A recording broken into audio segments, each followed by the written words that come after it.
విశ్వాసులకి ఇదే బాధ కదా.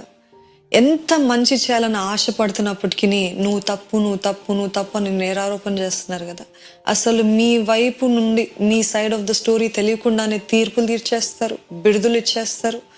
సరే కనీసం ఎక్స్ప్లెయిన్ చేసుకుందాం అనుకున్నప్పటికీ కూడా అసలు ఎక్స్ప్లెయిన్ చేయడానికి కూడా ఛాన్స్ ఇవ్వరు కదా.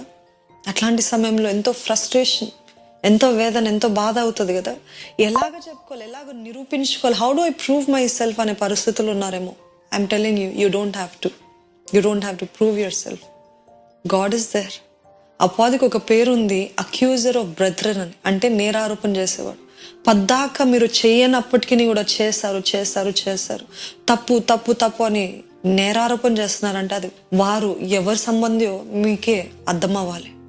చూడండి, యోసేపు ఏం తప్పు చేస్తాడని ఆయన చెరసాలకు వెళ్ళాడు.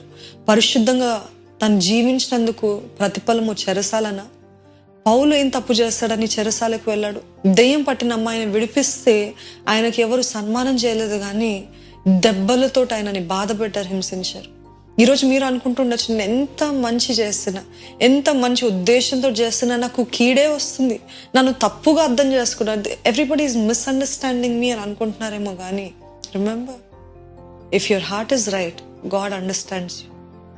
కీర్తనలు 7:10 ఇలాగుంది, హృదయంలో యథార్థంగా ఉన్న వాళ్ళను రక్షించి ఆ దేవుని దగ్గర నుండే నా డాలు వస్తుంది. ఎవరండి మన డాలు? He is our shield. God is your shield. He will protect you from all the fiery darts. అపవాది వేసే బాణాల నుండి ఆయనే మన డాలుగా నిలబడి మనల్ని కాపాడుతాడు, రక్షిస్తాడు. ఎప్పుడండి నాకు న్యాయం జరుగుతుంది, ఎప్పుడండి దేవుడు ప్రతీకారం తీర్చుకుంటాడు అని అనుకుంటున్నారు. దేవుడు అంటున్నాడు, పగ తీర్చుకున్నట్టు నా పని అన్నాడు. వెంజన్స్ ఇస్ మైన్ అని దేవుడు అన్నాడు కదా. ఎప్పుడండి అని అనుకుంటున్నారేమో, కానీ మీరు అనుకున్నట్టు, మీరు అనుకున్న విధానంలో, మీరు అనుకున్న సమయంలో చేయాలంటే దేవుడు చేయడండి. దేవుడు చేసేటప్పుడు మీరు చూస్తారు, వారు చూస్తారు దేవుడు ఎలాగా ప్రతీకారం తీర్చుకుంటాడు.